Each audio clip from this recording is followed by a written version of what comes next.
Cal, welcome back to the podcast. How you doing? I'm doing well. It's good to be back.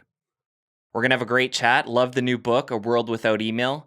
And I'm guessing, I don't know, I can only judge, I guess, from my own experience and the close people around me, but this seems like the title of the book would be a common fantasy for a lot of people in today's world. What do you think about that? Yeah, I mean, this was the joke with my publisher was that the book was going to be shelved in the fantasy section at the bookstore once they saw the title. Um, it does seem like a fantasy until we elaborate a little bit what I mean by email in that title. And when it turns out that I don't mean the technology of email, like those protocols will go away, we all have to send faxes again. When it turns out that's not what I mean, but what I mean is a style of work that's just driven by ongoing ad hoc communication, suddenly it seems a lot less fantastical, I hope, and seems a lot more not just aspirational, but necessary. And when was it for you that this came onto your radar that instant messaging using platforms like Slack and email were becoming a problem? Well, so all the way back in 2016, that's when I published a book called Deep Work. And in Deep Work, I was talking about the importance of undistracted focus, and it was really helping individuals. Like, how do you train your ability to focus? Make sure that you respect your ability to focus. It's really important for doing a lot of knowledge work. I was kind of dismissive in that book about why we didn't have a lot of focus work. I said, yeah, we're on email too much, and we've become distracted. We've lost sight of how important focus is. I naively thought, oh, once people learned undistracted work is pretty valuable, we could just change the way we run our organizations. And what became immediately clear when that book came out is that this way of working that requires us to be constantly tending all of these communication channels is deeply, deeply entrenched. And it's systemic and causing a huge issue, and it's much deeper than just, oh, we had some bad habits. So I started working on this book. It must have been almost immediately after Deep Work came out, because when I went back and looked at my original research notebooks for this book, all of the original notes and interviews come from 2016. So I've really been working on this for over 4 years. Let's get into the history on email a little bit here. This is a relatively new technology. I would assume gain momentum, I would say like maybe in the mid 90s. So obviously here, whatever that is, 25 years later, this is still something that's brand new and unfolding. So can you talk a little bit about when email really came onto the scene and how it's evolved since then? It came fast. I think that's one of the interesting things I uncovered. And the way I studied this actually is I went back into the New York Times's business section archive and found every article that mentioned the word email in any configuration of the term email, and it changed over time. And so you could see it sporadically appearing. As late as the late 1980s, they would put the word email in quotation marks.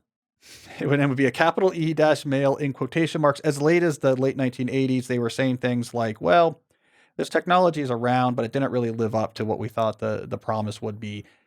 You get to the 1990 to 1995, as you mentioned, there's this very rapid increase where suddenly email becomes this huge market. It becomes a $500 million a year market in just a couple years. It gets labeled the clear killer app of the 1990s. It goes from articles in the late 1980s where they're explaining to people what email is to 1995. This is one of the, if not the killer app of the entire decade and one of the most important pieces of software of the entire decade. They said it's spreadsheets in the 80s, email in the 90s. So this is important to understand. It came really fast. And when it came, it took over everywhere.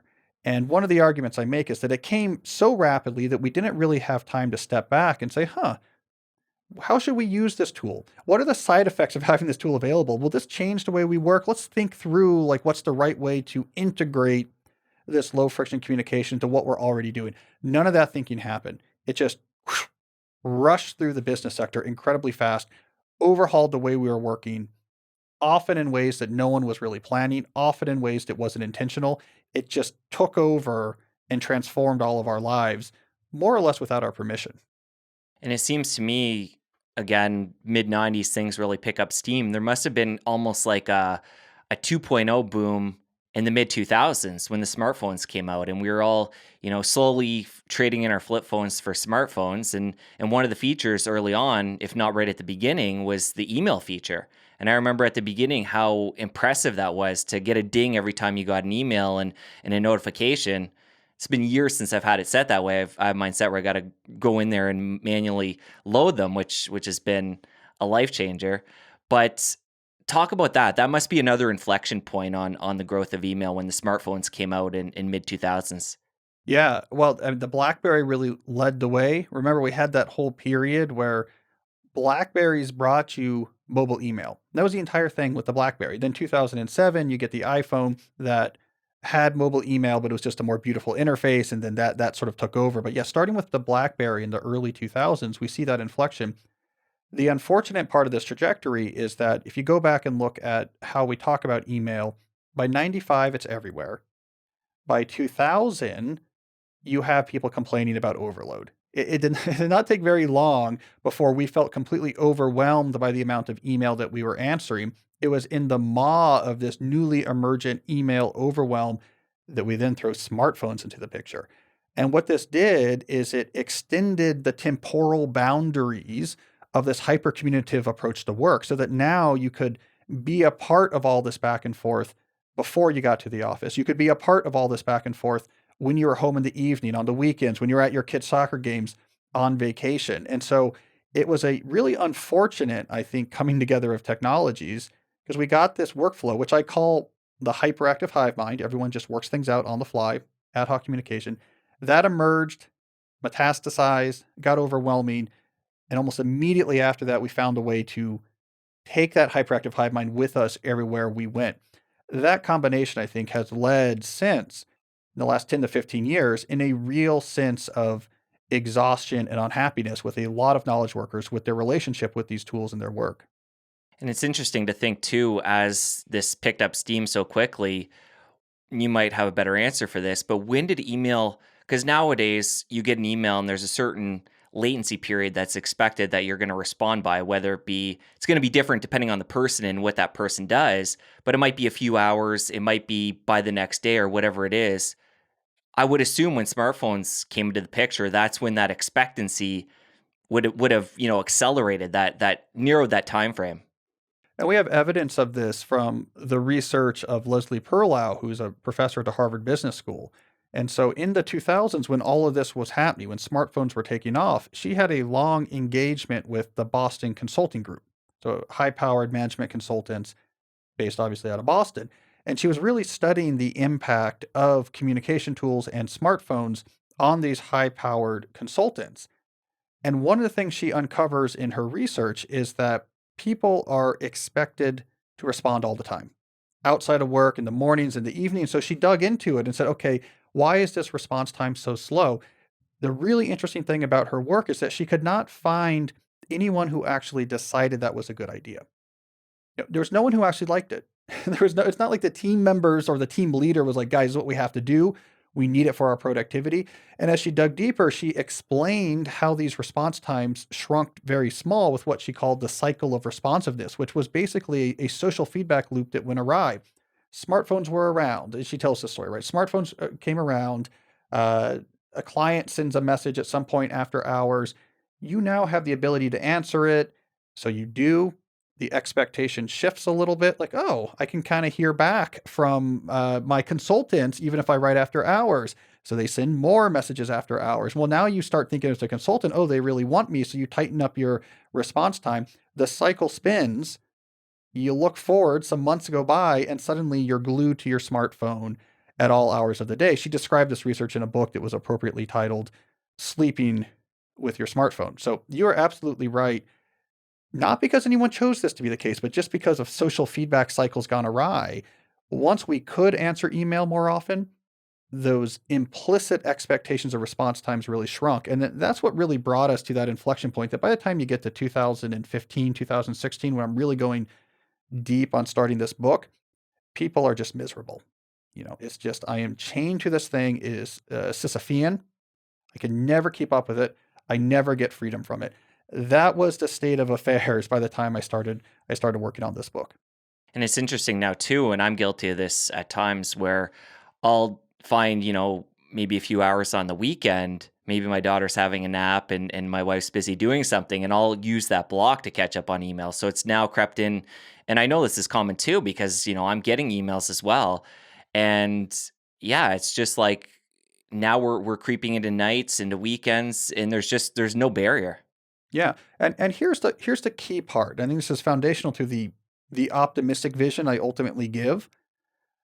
We When we think about improving these habits, I think we too often just focus on ourselves and our own personal habits, and we think, well, I just need better hacks. If I just didn't check email on weekends, that'd be better.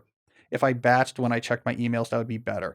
If I just promulgated clear expectations about response times, that would be better. We sort of put it on ourselves. But one of my big arguments is the reason why we don't gain any traction with these hacks and this tips and this advice is because what we're not realizing is the underlying workflow by which we are collaborating in most of these teams and organizations is one that depends on unstructured back and forth ad hoc communication. So as long as this hyperactive hive mind workflow is basically the primary way that you collaborate, you can't get away from it. And then when you do try to get away from it, when you say, I'm going to do a Tim Ferriss autoresponder twice a day, that's all I'm going to check email, it doesn't stick because actually you have to check email more because you have 24 different ongoing processes, each of which has their own asynchronous conversation going back and forth. And you cannot let those all die for 4 hours because it's going to slow down other people. Everything is going to stop. And the big sort of foundational message of my optimistic vision is forget the hacks up here when we're thinking about our relation to the inbox. We have to replace the processes down here. We have to actually replace the hyperactive hive mind with specific alternatives that specify for this type of work. This is how we communicate about it. Here's how we share information about it. Here's how we coordinate about it. Here's how it works. We have to create these processes that are explicit alternatives to just, hey, let's just rock and roll an email if we're ever going to escape from our inboxes. And so I call that optimistic. I mean, it's harder, but it helps us explain why we've had no success just trying to, at the upper levels, we just need better advice. We need better habits. We need better hacks. Merlin Mann's inbox zero. We can solve this problem. No, we got to fix the processes. That's harder. But if you do it, you can significantly reduce the pressure of the inbox and get to the world without email I'm talking about, which is a world not where email doesn't exist, but where email is like your physical mailbox. Maybe once a day you check it. There's some stuff in there. It's convenient. It's better than a fax machine, but it's not at the center of how you actually collaborate and get things done. I like where you're going there. And as an entrepreneur with a small team I work with, I can understand getting in there and working the systems within our business and slowly, formulating a new workflow.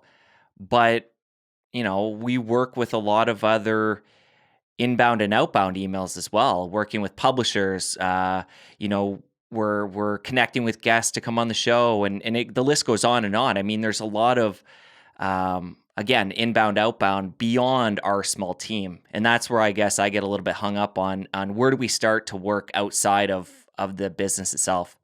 Right. Well, I think when people think about outbound communication, so with entities outside of their own organization, the idea that's often missed is that clarity trumps accessibility. So we assume if I'm dealing with a client or something like this, what they really want is accessibility.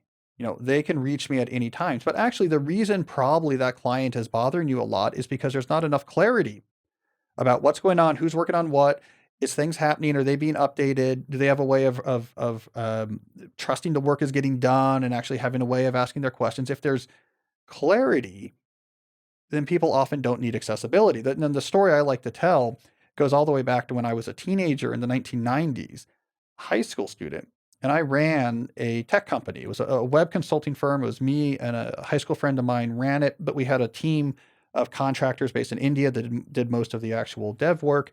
And we were doing contracts, not massive contracts, but of the scale of like $10,000 to $30,000 contracts, which is a lot for, high school kids. This was the late 1990s though. So we had clients, and not only did we not have smartphones, but laptops weren't even really available. And we were in school all day. We were literally unreachable. Literally unreachable. There was no way, there was no phones, there was no laptops. We were in school and in sports practice. We were unreachable. But it was fine because we built out a whole system. All right, here's how we interact with you. There's a client extranet. You log into it. You can see a calendar with the different deadlines. There's a work diary blog. So you can see what's been happening. Hey, that's a lot of communication. It turns out is the client just wants to make sure you're actually doing the work. Hey, they could see it in the work client log. We had a process for how we approve designs. You could see the designs right there in the extranet. You would sign a document. We had set milestone meetings when we would get together and make progress on what was happening. We structured out the whole thing. And then they were fine with the fact that we were literally inaccessible. That same general point, I think, is more widely applicable than we realize, that if there is clarity about how you interact, people are much more comfortable giving up accessibility. If anything, outbound and inbound people they don't want to bother you all the time. They want this stuff they're doing with you to not be on their mind. They want to not worry about it. They want to know there's a plan. I'll hear from you when I hear from you. Here's how it works. Great. This is not something I have to deal with. That makes me happy. So I think there's a lot of ground to be gained in terms of actually reducing ad hoc back and forth, even with people who are outside of your sphere of direct managerial control. Two things that come to mind when you share that story, though. One is this is in the 90s. Now we're 2021, and things have changed quite a bit since then. I'm just curious on your thoughts about the evolution, then versus now. And secondarily, I believe from reading your book, this was a tool that you guys built to handle that communication. So obviously, this is some high level stuff, and in the average entrepreneur or person that's managing emails, that's not necessarily going to be within their grasp. So I'd love to hear your thoughts on those. Well, so it is true. It's interesting. When we were running that consulting firm in the 1990s, we learned about these extranets in a book about how to run web consultant firms. And I went back and talked to someone about this. These were very common in the 1990s, these very structured extranets. As we got more used to the hyperactive hive mind internally, this type of structure fell away because it was a little bit more overhead. It was a little bit less convenient, and it was just easy to fall back onto, let's just bring you onto our Slack channel and rock and roll. But I think this was a mistake. But let me give you a much easier implementation of the same idea from much more recently. So another story I tell in the book is of another tech firm, about a dozen employees based in London. They did UX design. They were having these same hyperactive hive mind problems. They had clients that were in their Slack channels. They lost 2 engineers to burnout because it was so much back and forth. They did a much simpler version of what we did. They made their clients, they would sign a contract. Like, here's our communication plan you had to sign off on. It was once a week phone call. During this phone call, it was, let's update you on what we're doing. What questions do you have? Great. We will then send you immediately after the call. And this is what was key. We will send you immediately after the call a summary of what we talked about, including here are the things that we committed to getting done for you. You have it in writing. That turned out to work well. They were really worried. They thought their clients were going to say, no, I want to be able to talk to you all the time. But it turns out the clients just wanted to know that the work was getting done and get things off of their mind. And so, knowing this call happened every Monday, they were going to get a written summary. What you committed to would be in writing. They could hold you to it the next week on Monday when you talk. They could just hold on to their questions and tell them that was something that was now off of their cognitive plate. Like, great, we don't have to worry about this company and dealing with them again until next Monday, and then we can figure out what we want to talk to them about. So technically, it was very simple, right? There's no real technology involved in this. It's a phone call and a document, but it had a similar effect. Significantly cut down the amount of time this company had to spend doing back and forth communication outbound. That's interesting. And what do you think it is, other than this is the way society operates as a whole, that brings people in and keeps them in this hive mind mentality? There must be some reason that they're sticking there and getting pulled into it, other than society again dictating that. Yeah, it's a fascinating question, and it's a fascinating story. I've written some about this year in the New Yorker because I think this thread was so interesting that I wanted to document it and to a wide audience. But here's basically what happened. You have two things going on. One, the initial descent into the hyperactive hive mind style of working was largely unintentional, was largely a side effect of just email becoming available. So we reduced the friction for communication, and we fell just sort of naturally, without planning, without intention, into this sort of ongoing back and forth communication. Why? It's very natural. And it's very easy. It is how you and I would naturally communicate. If it was just the two of us and it was 100,000 years ago and we were on the savannah and we were hunting something, we would just ad hoc back and forth unstructured, right? Like, hey, you go over there, watch out for that, come over here. The friction was so low on email and later tools like Slack that you could now do this very natural, easy, comfortable way of communicating. You could just scale it up for all the stuff you were working on. So it was very easy, very low energy. The second factor that happens, so you might wonder, and I write about this in the book, why didn't management come in and say, guys, work is not about being easy, it's about producing stuff. And obviously, this is a terrible way to organize. We're not making we're losing a lot of productivity. I'm sorry, I know it's easy, but we need, whatever, a Cal Newport style extranet or whatever, right?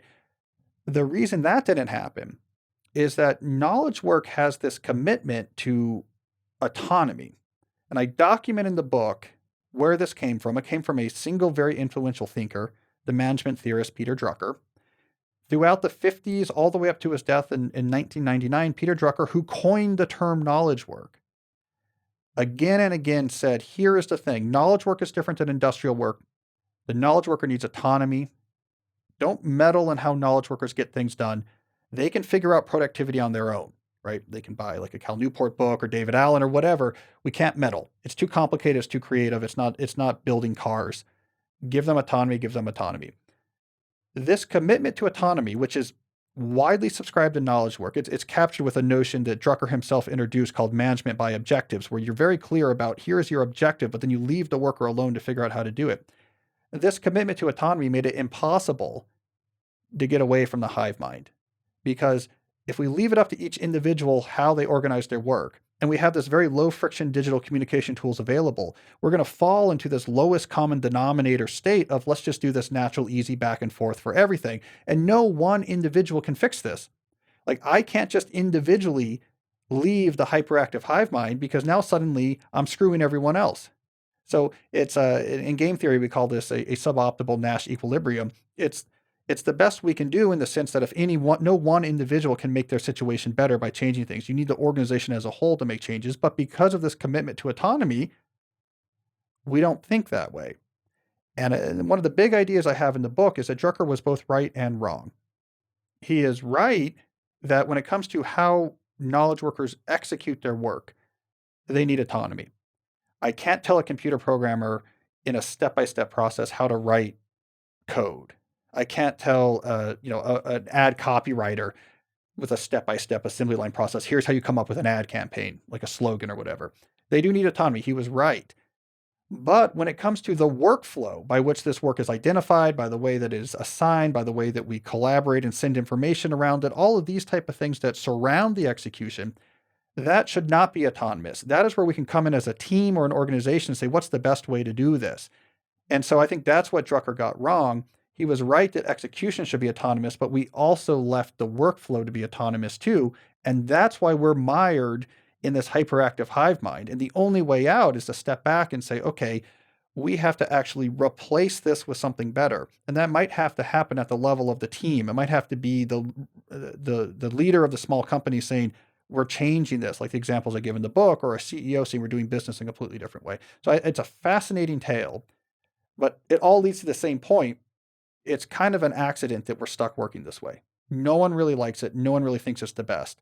And there's no real good reason to stay here other than the fact that it's a pain to do something better.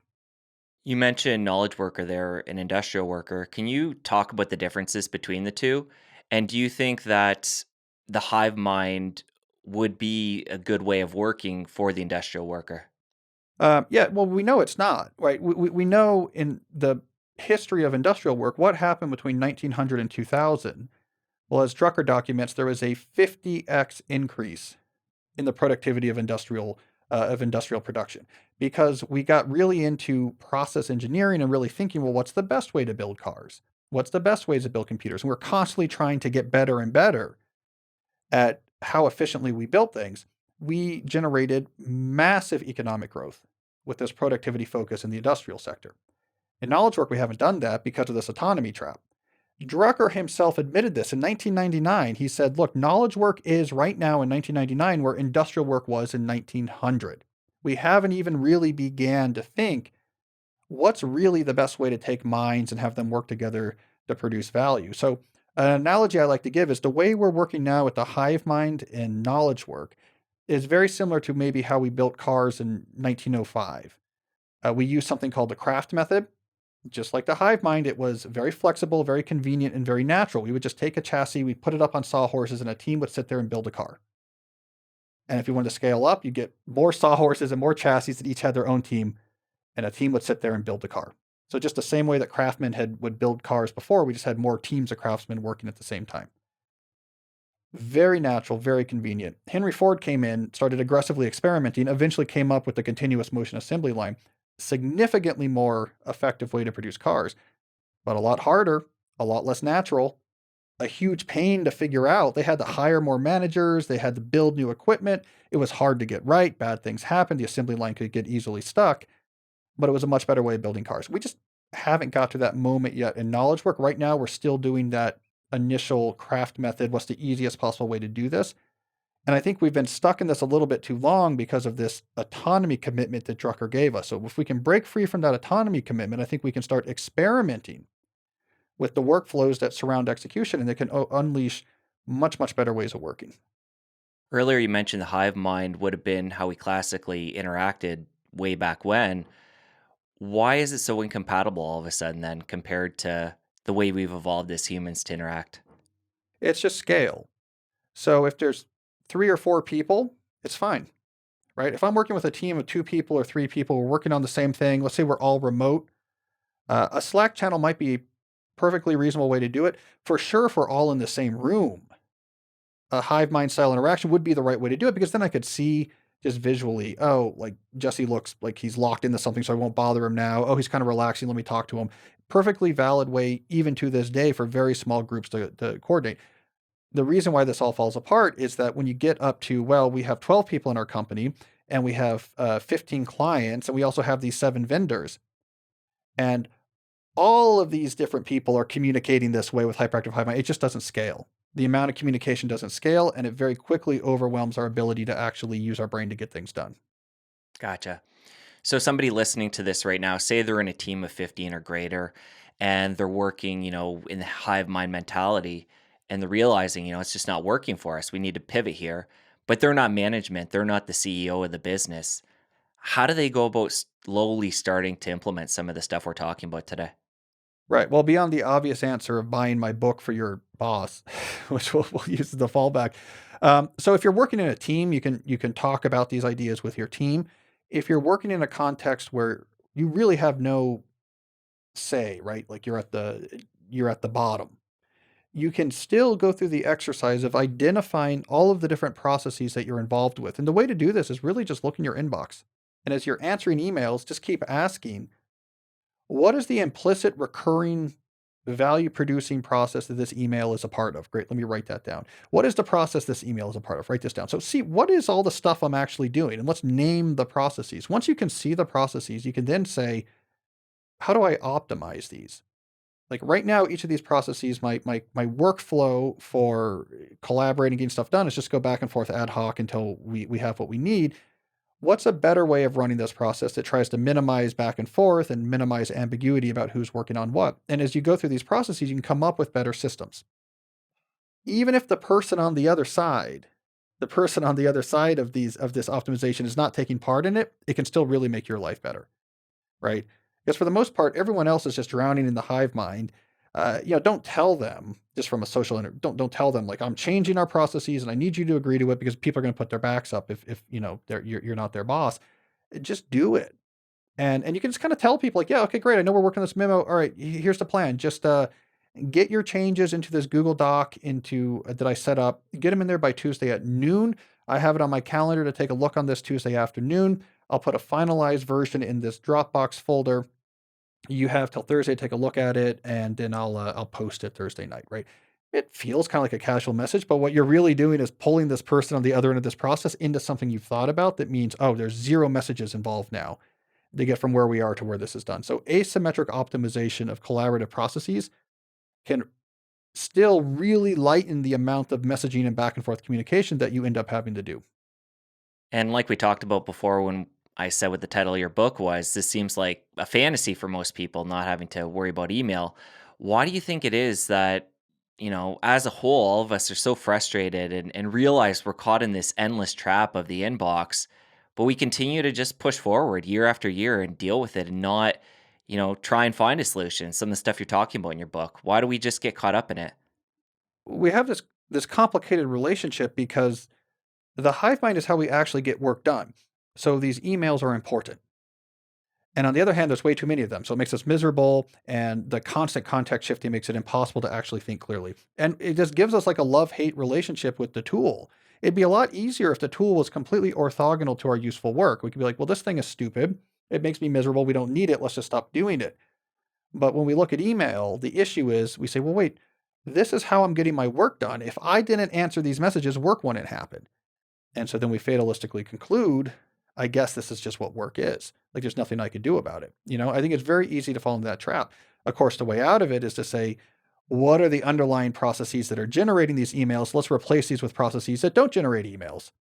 And you do that again and again and again, and suddenly there's much, much less in your inbox. It becomes much more like a physical inbox like days of old. You check it once a day, your life is much better.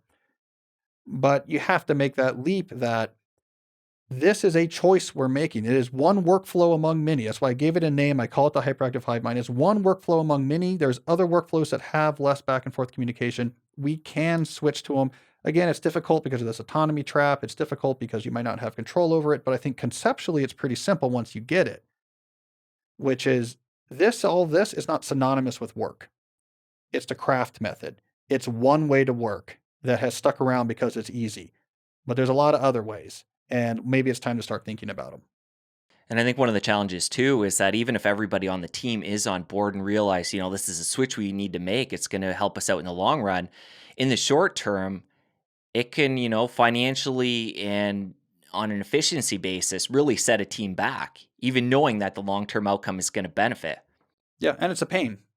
And it's a pain. And it may cause some bad things to happen, things to get missed, and it may take a while to get right. Now, the thing is, all of that was true about the assembly line as well. And Henry Ford was the richest American. He was the richest American within 5 years after the assembly line being invented because it was phenomenally effective once it got going. So that I think we have to have some of that courage that to improve things in work, it's a pain. And what we're doing is very easy. But easy is not synonymous with good in work. In fact, the whole definition of work is that it's hard, right? I mean, you're the expending of effort that is, that you don't have to expend in order to get a reward. That is the whole definition of work.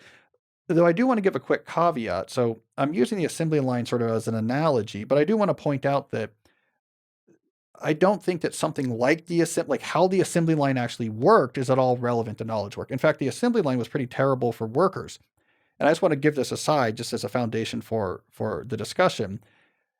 In the analogy, in the assembly line, workers in that industrial sector were in a very disadvantaged position. They were actually not the main capital resource. It was actually the equipment in the factory was the main capital resource, and workers were seen as basically expendable. And so the move to the assembly line was actually really negative for the workers. I don't see similar pressures in knowledge work because in knowledge work now the main capital resource is actually the workers' brains themselves. And so when we apply this assembly line metaphor and find better ways of having minds working together, it actually reduces pressure on the workers, makes their work more fulfilling and tractable and less overwhelming and less stressful and anxiety producing. So I just want to give that caveat that I'm using that analogy to say process redesign can be a pain, but can have real success. Don't take the details of the analogy too seriously, though, because there's nothing about how the assembly line actually operates that has any relevance to what processes in a knowledge sector would look like. You mentioned there that work inherently is hard. And I think one of the draws to email is the fact that it is so easy when there's a little bit of a lull in the day to, open up the inbox and start responding to emails. And you get this sense of satisfaction that you've accomplished a lot if you spend an hour in that inbox and crank out maybe 20 emails. So I know I'm guilty of that too. If I have a lull in the day, I'll go to the inbox and see what's been happening and respond to a number of emails. And I feel good when I get out of there. So I think there's this natural, you know, physiological response in our brain that we're checking things off, getting things done when we're in there doing that. But that's not the hard work. That's not the needle moving work that we're setting out to do each day.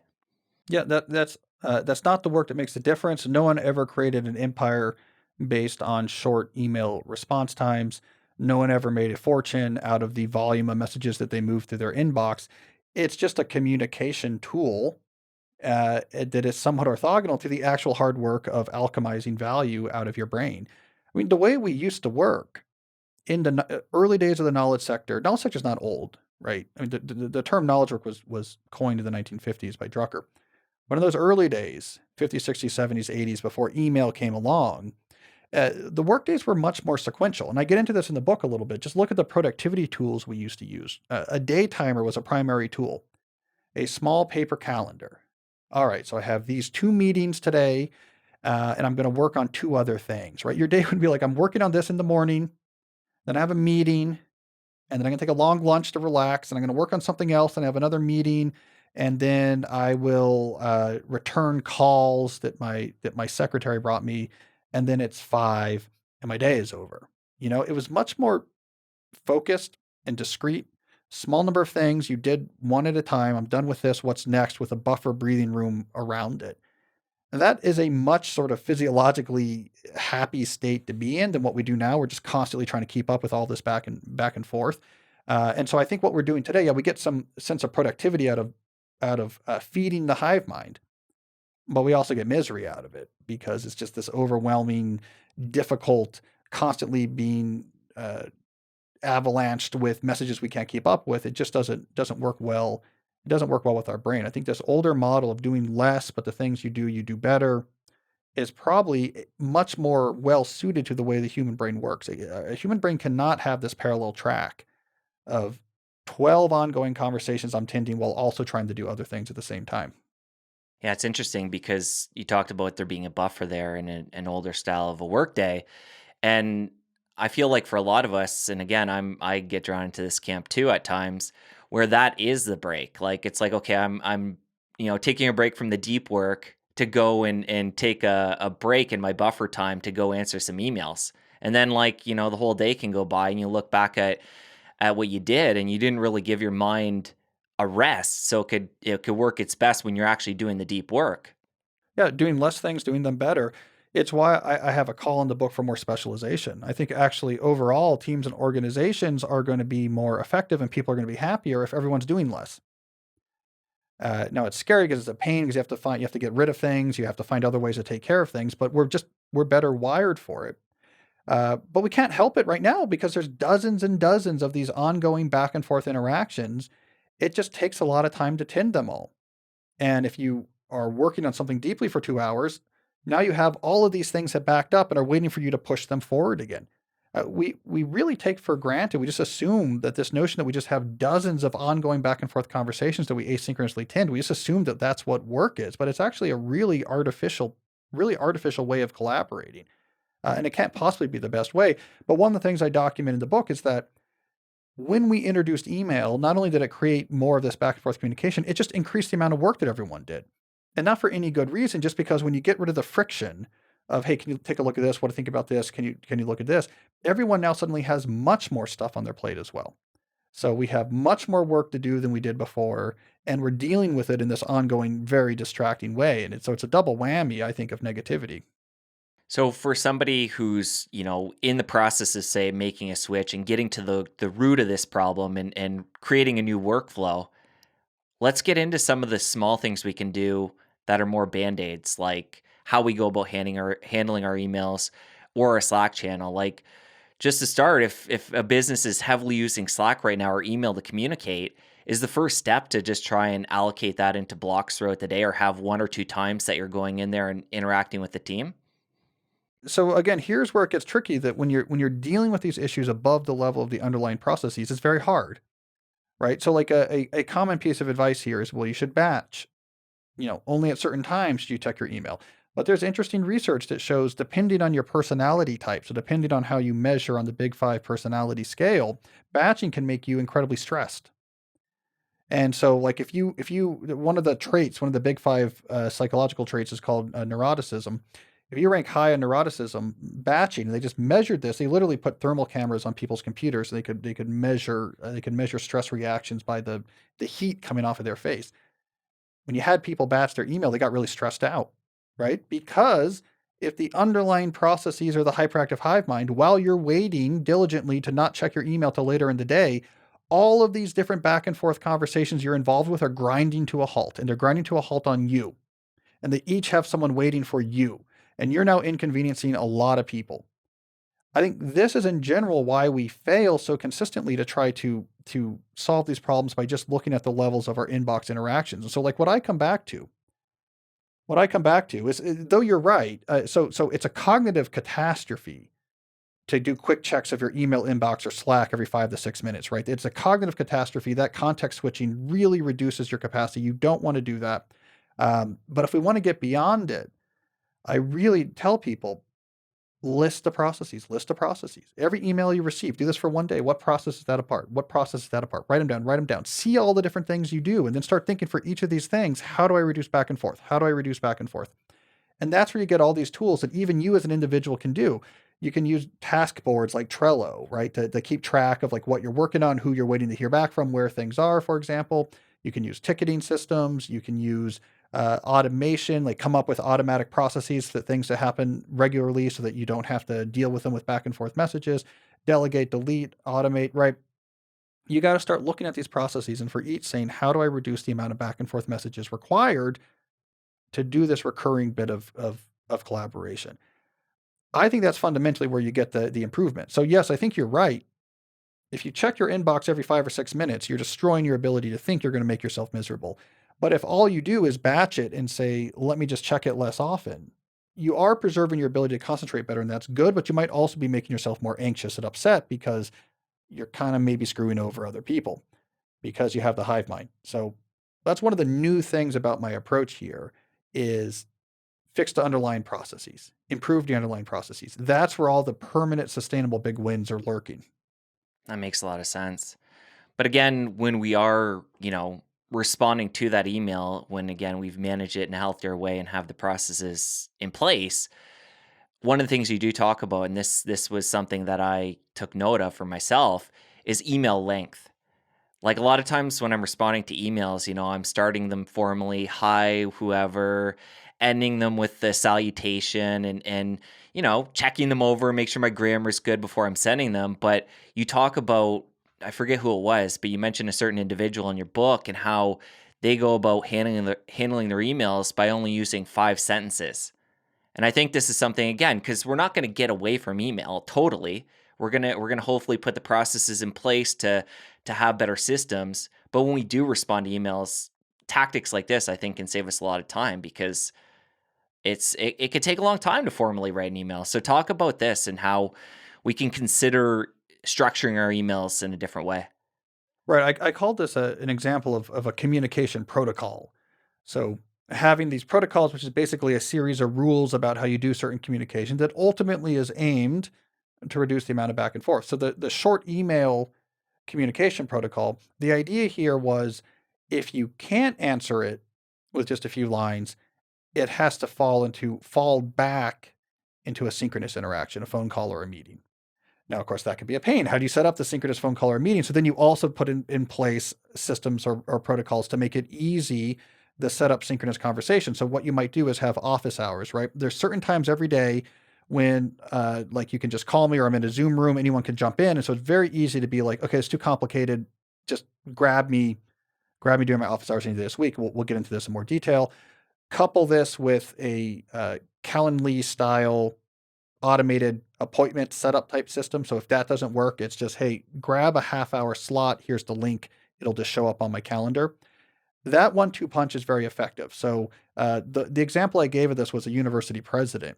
And he said, okay, so for things I could answer really quickly, email is very effective. Just sign off on this, answer this quick question. And if it couldn't be answered very quickly, he would fall back into one of these systems to get people with limited back and forth required to actually arrange it to have a synchronous interaction, because often 5 minutes of back and forth on the phone or in Zoom or in person can replace 12 back and forth email messages at a fraction of the footprint. So I think that's a great strategy. You might say, I'm mainly using email for very short things. That's what it's well suited for. Anything that requires interaction, we're going to do synchronously. Another rule to think about there is that basically email is good for communication. Like I want to send you some information. It's bad for collaboration.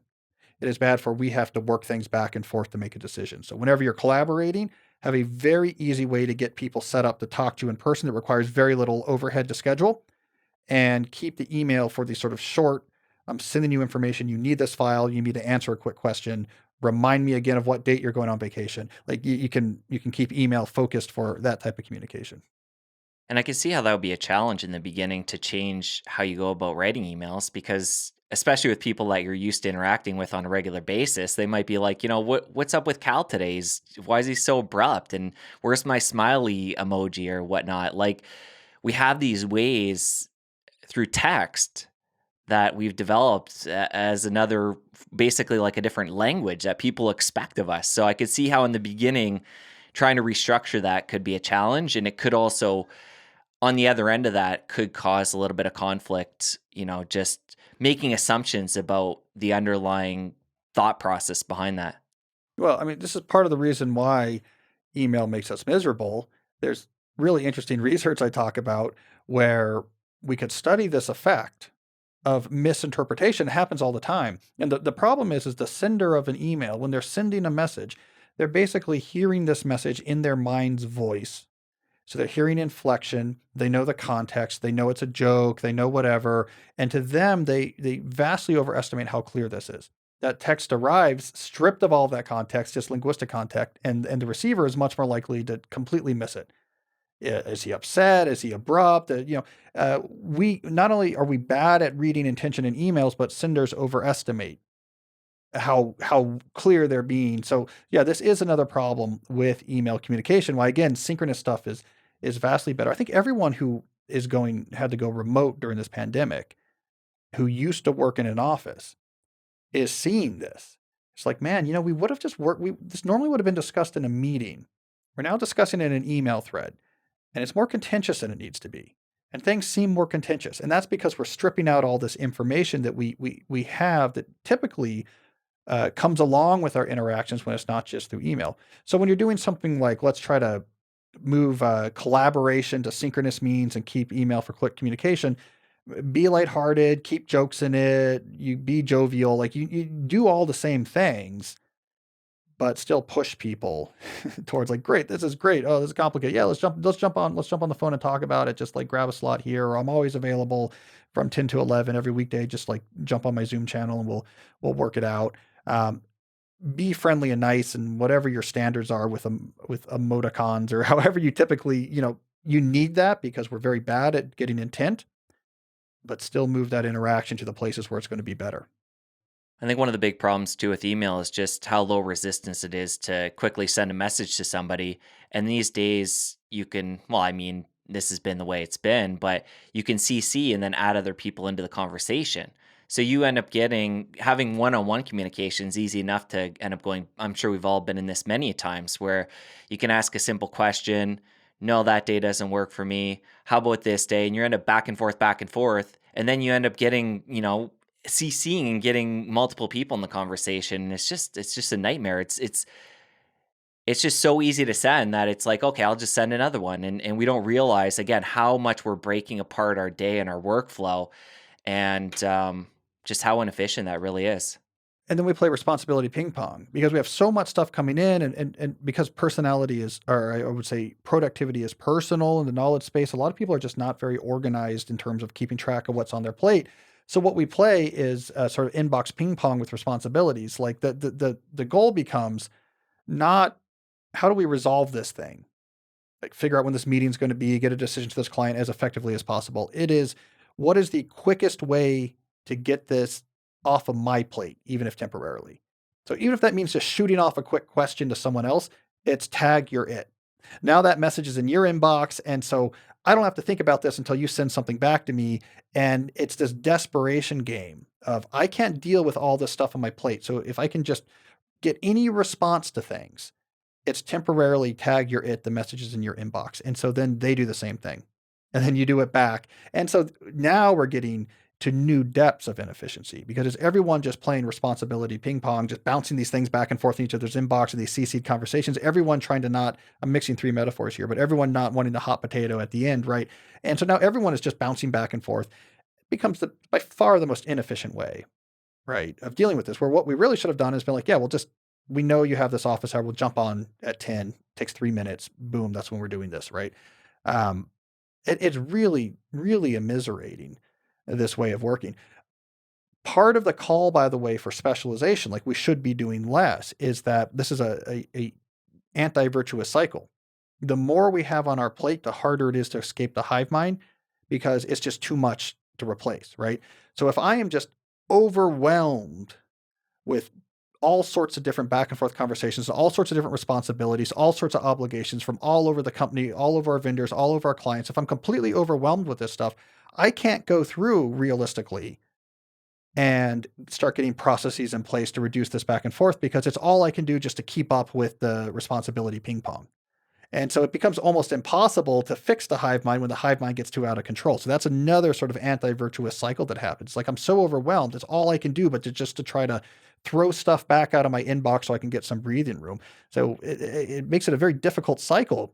If we could reduce how much stuff we're doing, then we have a chance to actually think about what we're doing and figure out a better way to do it. So it's exactly when we need to do that, when we're overwhelmed, that we're least able to do it. That makes sense. And it ties back to what we said before, where it's like this might be less efficient in the time being, but we're playing the longer game and trying to get a system in place that's going to help us in the long run. Yeah, and make us happier. Totally. What are your thoughts on autoresponders? Setting up something in your email that and again, I'm curious on a personal level and on a business level where when somebody sends an email and to be honest, our business, the podcast, we do have one of these right now and we got to a point where it was just hard to manage all the incoming emails and send I also don't want to just send a response to somebody that doesn't have, my presence and my attention and I don't want to just basically the ping pong thing before where it's like it's out of my inbox. If I'm going to respond, I want to take my time and give somebody a thoughtful response. So we've gotten to the point now where we do have an autoresponder that just lists a whole bunch of stuff about, how we're doing things and that you might not get a response from us. I'm curious again on a personal level, somebody using one of those, and then as a business. So yeah, it's a interesting topic because I see a distinction between two things that seem pretty similar, and I often use the terminology of filters versus autoresponders, even though the technologies here kind of overlap.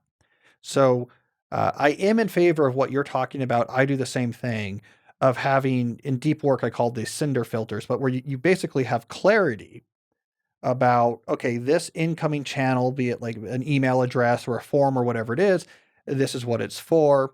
And, this is what you can expect, right? And so I have similar things like you have. I don't have a general purpose email address as an author. I used to, but just too much communication came through it. I now have multiple bespoke addresses for different purposes, and there's some clarity. So, like, I like that my readers, to use a concrete example, I like that they send me interesting articles or clips like, hey, look at this, you might like this. But I can't respond to everyone. And the thing that really overwhelmed me is when people would send me personal, like questions, long questions about their life. And so I have a clear disclaimer. I call it a cinder filter. Like, hey, I love receiving these things. I look at all these things. But for the most part, I can't answer. And that's great. And it just resets expectations. My readers are great. I get it. So I'm not going to send you a long question. I don't expect an answer. I'm not disappointed I don't get an answer. And they still send me these things. And that's great. The other trend, the autoresponder trend that I'm thinking about is where, let's say, as an employee in an organization, you are explaining your current state or system to the people who are communicating to you. So you say, like, look, I only check email twice a day, so don't expect to get a response. Or you send or you have an autoresponder that says, I'm unusually busy right now, so it might be a while till I respond. Those I'm not generally in favor of.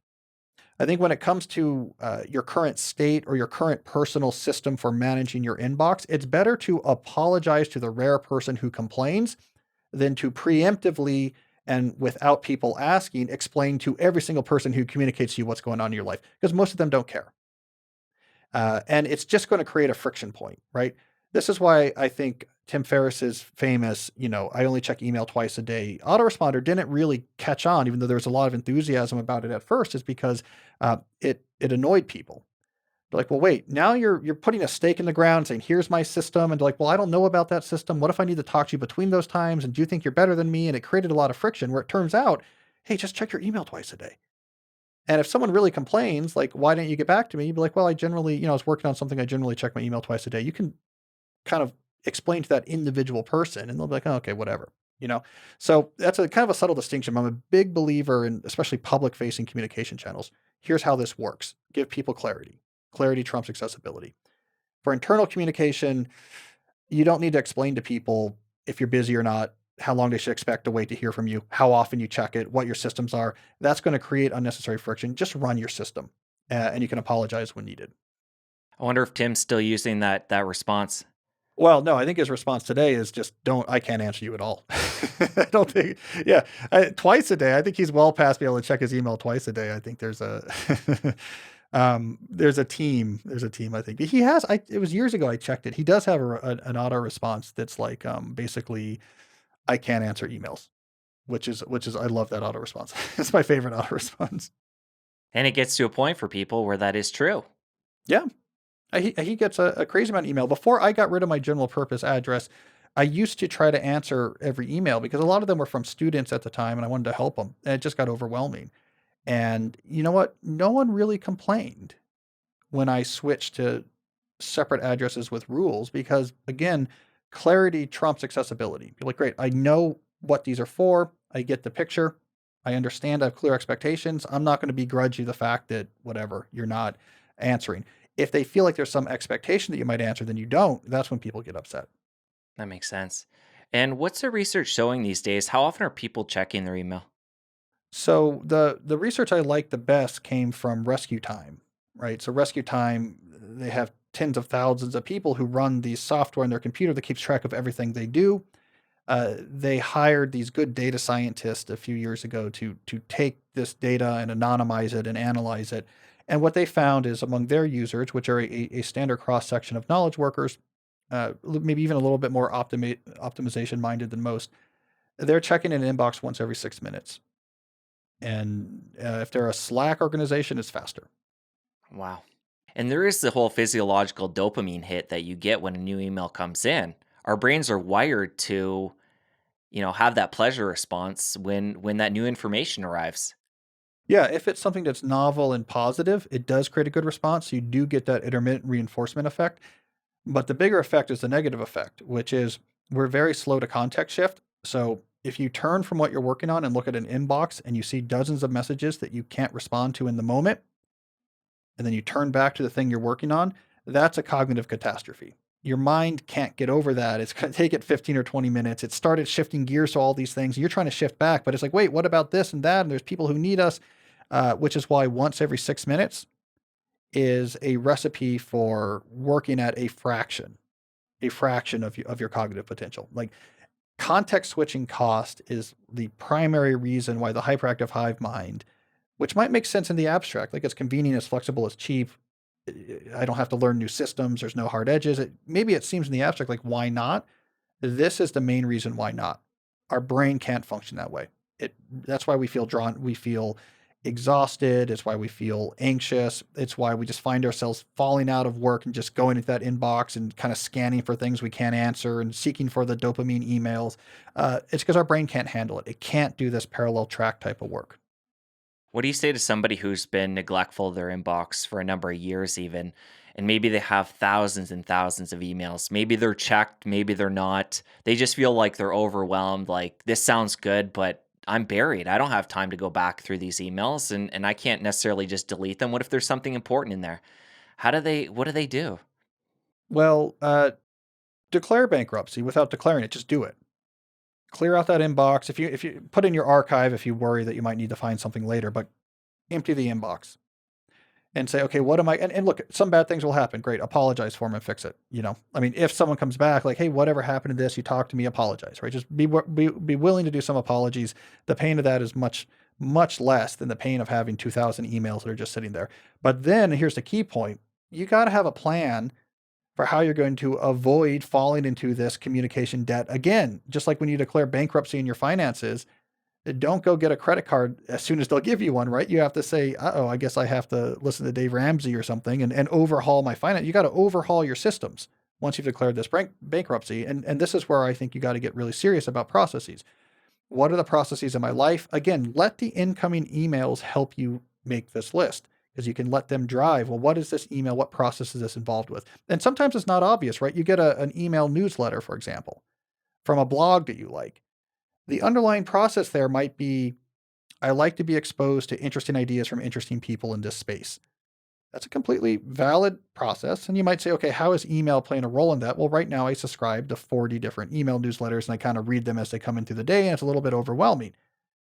And now in this example, you can say, is there a better way to get to this goal of being up to speed with interesting people, interesting ideas without all these emails cluttering my inbox? And you might figure out like, well, maybe I'll filter them all into a folder and have a ritual where on like Saturday morning, I load them all up into a reader and go to a coffee shop and spend an hour and read the ones that are best. That's the only footprint they have. Or maybe I'm going to switch to an RSS style reader like Instapaper, so it's not in my inbox, and I have a set time when I read them, and I'm going to curate it a little bit more. Things you don't even think about processes that are generating emails really are processes. And once you name them, you can optimize them. So when you declare that bankruptcy, and again, it's like my autoresponder rule, don't tell people, don't send an email saying you've declared bankruptcy. Again, just apologize to the people who need apologies. Don't apologize to the people who don't care, right? You don't need to do that. And after you've done that bankruptcy, this time commit to identify processes, optimize processes, or get rid of them. Like, I don't really need this thing in my life. I have all these emails about this. I should probably just not be doing this, right? So that's what I would recommend is overhaul. What's the research showing that people are getting emailed? Is it mostly newsletters or things that are work related? Has there been any research showing what it is that's primarily overflooding the inboxes? Well, it's everything. So I did a study for the book where I surveyed readers. I surveyed 1,500 readers.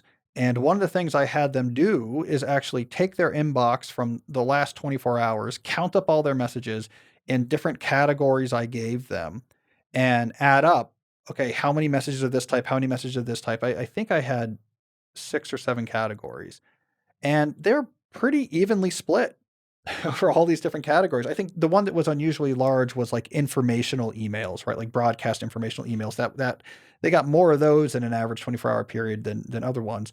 But the lesson I took away from that is it's not there's one type of email we're getting. It's just that everything is we're getting all types of emails and lots of all types of emails and kind of the same amount of all types of emails because everything just happens in the hive mind. I know there's software, I can't recall the name, you might know, but you can actually set it to go in your inbox and look at all your newsletter subscriptions, and then you can kind of mass unsubscribe. Is it called Unroll something? I don't know if you've heard of it. I know there's software like this. I know even Gmail tries to make it easier to unsubscribe from newsletters. I have like a touch once policy. It's another way of doing it that if you see it, you say, I'm not going to just delete it. I'm actually going to, when I touch this email once, be like, is this a list I can unsubscribe from? And this is what Gmail, for example, is trying to make easier. And so maybe you're not doing it all at once, but you're doing it as things come in, right? Like what am I getting this email from? Levi's? I don't need emails from Levi's. Unsubscribe. What's this coming from? Oh, I subscribed to that blog. I don't really like that anymore. Unsubscribe. So this idea of just deal with these type of we call them non-interactive emails. So emails where they're not, it's not interaction with you, it's information. Deal with them as they come in. Never just archive it or delete it. Ask, do I want to receive further emails like this? And if not, try to get rid of it right there. Now, Gmail's made this a lot easier as their client because they've got better at auto filtering more of this stuff. So even without you doing anything, you're not seeing the newsletters from companies that you bought things from. There's a lot of stuff that's getting automatically filtered. So that's helpful. So for me, it's the stuff that breaks through to my main inbox. Unless I'm really pressed for time, I was like, I don't want to delete it in the moment. I want to permanently delete it from showing up in my inbox unless it's something I really value. I've been doing that for years myself too, where yeah, it takes a little bit longer in the moment, but if you don't take care of those, I mean, then you're going to end up over the next couple of weeks getting 2 or 3 emails again from Levi's or who knows who. But yeah, we're in a system these days where everybody wants your email. You go to the web page and if it's any kind of online retail, it seems like over half of them these days are wanting to give you a certain discount for putting your email in and before you know it, if you're not careful, you can just get totally bombarded by this stuff. Yeah. Well, it's also the problem with this assumption that we should just have one email address. Like that's just a design decision that, oh, we should have one email address associated with our name. And so you have this undifferentiated inbox where all this comes into. I think I have 6 email addresses by contrast. And I think this should be much more common, that email addresses should be more tied to function than just individuals. So if you're starting from scratch, you would probably want to have an email that's like, sign up at calnewport.com. It's like, this is the email I use every time someone needs my email address. every company I interact with, every time I'm buying something online. And that's an inbox that I just know is full of their newsletters. I only really go in there when I'm looking for like an order notification. And then maybe I have an address for family and friends. Like that's all that's used for. And then I have an address like at Georgetown, maybe you have an address. I have one that I mainly use for my collaborators. And then there's another one where all the administrative stuff from a university comes into. That should be more common. And it's a point I make is this idea that an email address is your name. Like you have a inbox associated with you as a person is not well suited to the way our poor context shifting brain works. So we should have more email addresses. And email addresses don't have to be associated with people. And I think companies and teams should be more flexible about this. If we have a client, maybe we should have an email address for that client, like their name at ourcompany.com. And that's how they communicate with our company. Different people can check this. We can have systems of how we do that. Like that's much better than just this client knows that, Jesse is usually pretty responsive. So they'll just bother you directly when they have a question, right? We probably need more of that. Should we have email addresses for teams? Should we have email addresses for whatever? I think that's an area where there's a lot of creativity not being expended that could be. That makes a lot of sense. And intuitively, you might think one email, this is going to save me more time and be easier to manage. But if it's organized properly, that could be a good system. Yeah, avoid that context shifting. Like I will see these type of messages when I want to see these types of messages, not I will be forced to see these messages when I'm trying to get these type of messages because it's all in the same giant pot. That makes sense. Let's talk more about that research you did with your list. I think you said it was over 1,500 people that responded talking about different tools such as email. What else did you learn from that? That they're miserable. Like people, for the most part, really have a negative relationship with these tools, even though they don't. It's hard for them to conceive of how to get out of that because of the reasons we've talked about. That the hive mind is how you run your business, and you have the autonomy trap. It's very hard to get out of. So they get lots of emails. They're miserable about the emails. They have a lot of things about this communication that makes them upset. So there was, in general, a lot of negative affect towards these tools, which I think is very telling. And do you think, I mean, you're an entrepreneur, so am I. Do you think that this goes beyond entrepreneurs and the general public, people that have quote unquote regular jobs? Are they dealing with this as well or to the same extent? Yeah. I think the hyperactive hive mind is very pervasive in many, many knowledge work jobs and is causing misery. There are exceptions. I point out software development as an often exception because, for reasons completely unrelated to this, a lot of software development teams have much more structured processes for how they actually identify work and assign tasks and review tasks and check in on how tasks are going. They have these very organized systems for that.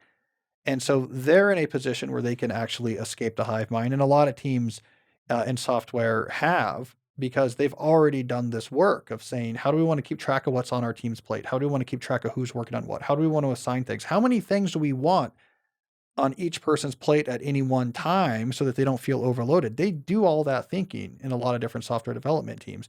And it's a completely different feel to work than what most knowledge workers have, which is just here's your inbox, it's tied to your name, you know how email works. Here comes the avalanche, rock and roll.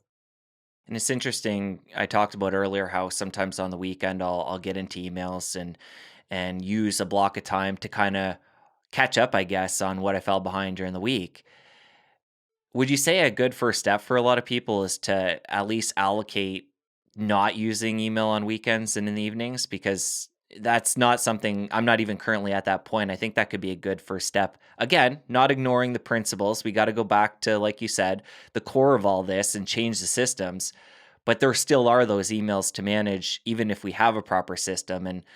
And I think that could create a lot of peace for people, at least have somewhat of boundaries in place. Yeah, I think the notion that you're going to catch up is illusory because this is a key tenet of the hive mind is that it just keeps chattering and will always be there. And if you feed it, it gets right back to you. It just creates more. Okay, you've pushed back, here comes the ball back. You push it here, here comes it back, right? So this idea that if you put in more time outside of work or before work, you'll somehow catch up. It doesn't really happen because this is back and forth interaction. So the conversation's waiting, waiting, waiting until you get there. You push it forward, it's going to come back. You haven't fixed anything. right? You haven't got rid of this thing and now it's gone. You're going to have a replacement message, a reply to your reply that's going to come back anyways.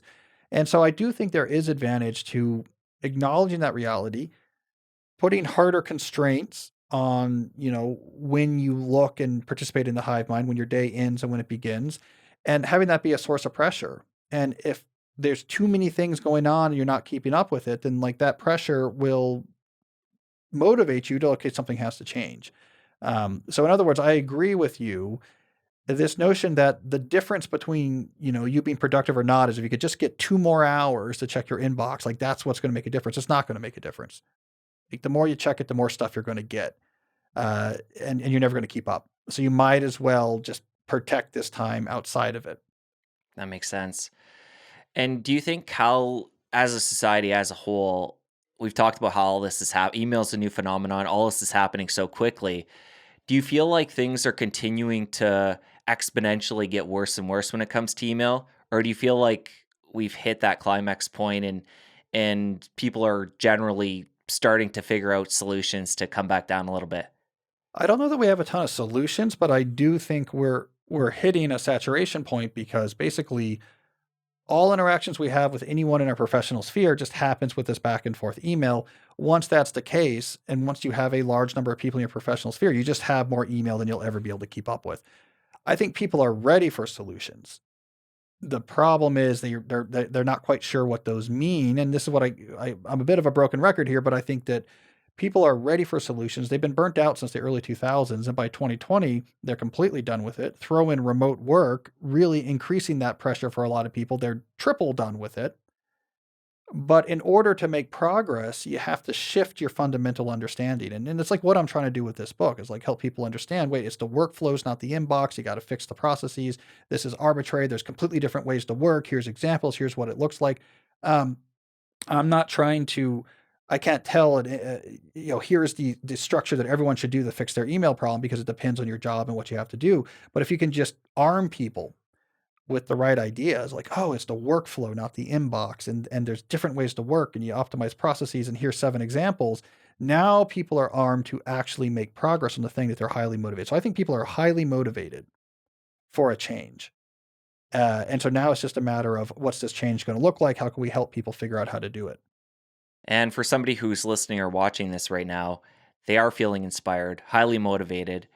Before they lose that inspiration or motivation, other than getting a copy of your book, which I highly recommend they do as well, what can they do to just get that ball moving? What's the first step after they're done taking this information in to, get that inertia going so they can start to restructure everything?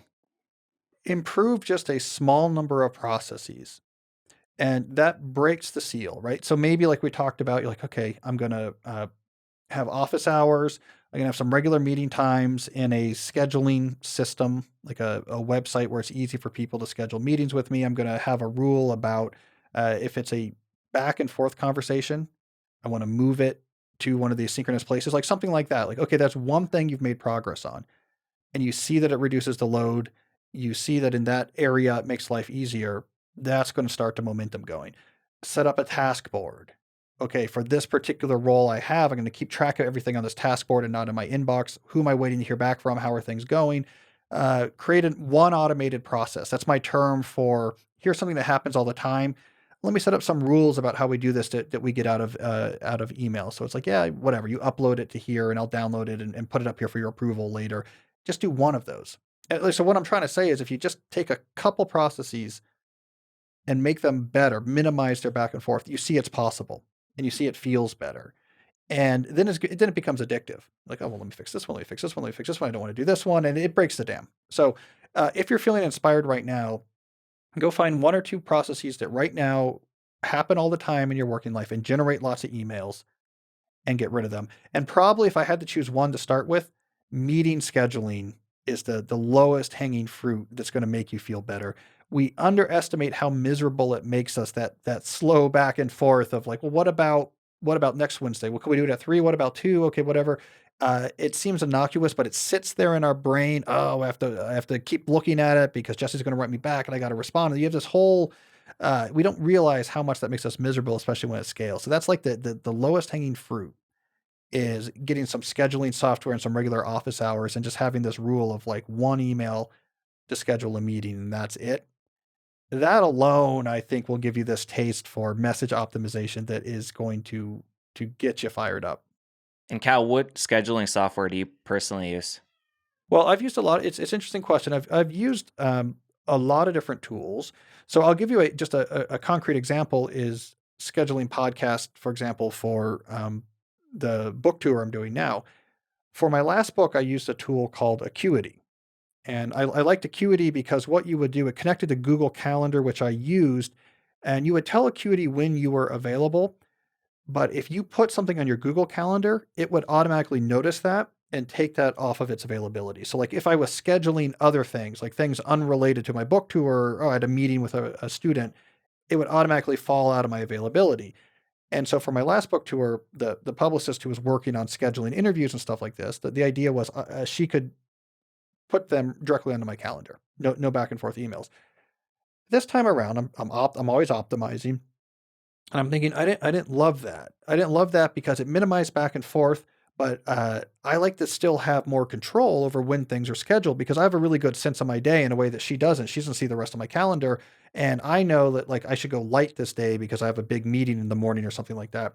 And so I created a new process, and now we're just using a Google document, and it's a little bit more overhead, but it minimizes back and forth messages. She just puts straight into that document. Okay, here's this podcast. Uh, you can schedule a time using this link, or here's the times you're available. Let me know which ones work. And I just check this a couple times a week, put my responses into the document. She moves the information down to like, okay, here's the stuff that's scheduled and here's the information. And that protocol has been working great. There's zero emails I send back and forth with her. And yet we're able to schedule dozens of podcasts and answer questions. And it's something zero back and forth emails twice a week. I look at this document. So it's an example of me sort of evolving a process over time to try to get the cost benefit right. Nice. For me, I use Schedule Once to booking guests. I know it's some software that you talk about in your book, and I've been using it for years. I was using Calendarly, or I'm not sure how to pronounce it, but before that, but Schedule Once works really well. I can do date specific and put in all the blocks, and it's been working great for us. Here's the thing, no one should be scheduling meetings over email. If you schedule more than one meeting a week, you should not be doing it over email. Use Schedule Once, use Acuity, use Calendly. If you're an Outlook office, the Outlook has tools built right in. It's the smallest change you can make that's going to have a huge difference. All right, Cal, really enjoyed the conversation. Other than listeners getting a copy of your new book, A World Without Email, how can they connect with you after the show? Well, I don't use any social media, so I'm not particularly easy to connect with. I try to keep the limited time I have free for thinking or being with friends and family. But um, I have a podcast called Deep Questions where I answer questions from real people about their work and productivity and trying to live a deeper life. And I get into a lot of these issues. So my podcast, Deep Questions. I also have my blog slash email newsletter at calnewport.com. That's been around since 2007. So if you want to sign up, I write an article every week about these type of topics and others. So those two things, Deep Questions and calnewport.com, is the best place to keep up with my ideas. But I guess true to brand when it comes to actually communicating with me, I am sort of purposefully and perhaps frustratingly hard to actually reach. All right. I'm going to link it all up in the show notes. Any final thoughts before we part ways, Cal? Just keep in mind, a world without email is not a fantasy. And not only is it going to come, I mean, I think it's inevitable. And really, the question is just about, are you ahead of the game or not? You do not have to live a life where you're drowning in these communication tools. There's tons of people who have rebuilt their work by replacing the hive mind workflow. It makes everything much better. So I'll just leave people with that encouraging nudge. The idea that might seem fantastical when we first start talking, hopefully you're coming away with this notion that it's actually just downright pragmatic. Talk more about that inevitable, pursuit that we're all heading towards. How long of a timeline do you think we're looking at for that? I think 10 years from now, it's going to look way different because there's so much productivity on the table, which means there's a ton of money on the table. There's a lot of interest in this building up right now in the investment community in Silicon Valley. They're realizing there's tens of hundreds of billions of dollars on the table of increased revenue for companies if they get past the hive mind. And just like when the assembly line happened, everyone changed the way they ran their car plants, I think there's going to be this sort of punctuated equilibrium change with email. Once a few big organizations bite the bullet, go through the pain, figure out how to make it work, do that year that Ford spent at Highland Park, frustratingly trying to figure out how to build cars better.